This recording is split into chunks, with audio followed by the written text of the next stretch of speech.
I'm so thrilled to have with me not only Pat Crowley, who's been with us since the beginning of an hour, but Amanda Seitz as well from WCPO.com. Both of you, really strategists. You, a political reporter, a strategist, a former political reporter. Thank you so much.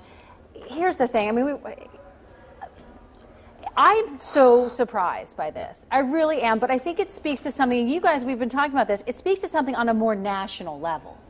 Yeah, I mean, Amanda, we were talking off camera that you're seeing this in the country right now with Carson and Trump leading the polls in the GOP presidential primary.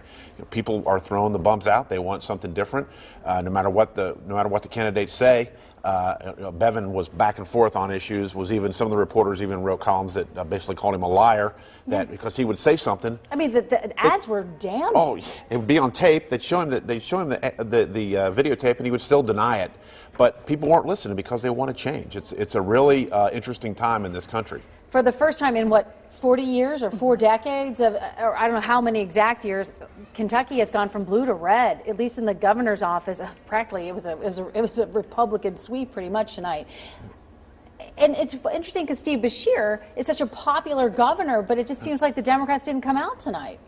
I think he really closely aligned Conway in his ads with Obama, too. And I think that was something, it seemed like it was more a referendum on Obama's policy, especially with Bevin promising to roll back Medicaid expansion. And it seemed more of a referendum on that instead of maybe Governor Beshear tonight. Go ahead, I'm sorry. Well, you look at, and that's exactly right. And you also look at coal, which was a huge issue. It's an issue that the economy in Eastern Kentucky, which used to be solidly Democrat, solidly union votes, Bevin carried a lot of the counties down there. Then you had the Kim Davis situation, the clerk over the gay marriage issue. That's in Eastern Kentucky. And religion and social issues always play a role in Kentucky politics. And then you had Mitch McConnell, who at first was staying away from Bevin like he had the plague, and slowly started to warm up to him, probably when he saw that he had a chance to win. And McConnell has a tremendous organization, the best politician I covered in 30 years. And when he started throwing his arm around Bevin, helping him raise money, helping show up at events with him, then that gave signal to more mainstream Republicans that, yes, you can support Bevin. Because there were stories a month ago where they were talking to mainstream Republicans in Northern Kentucky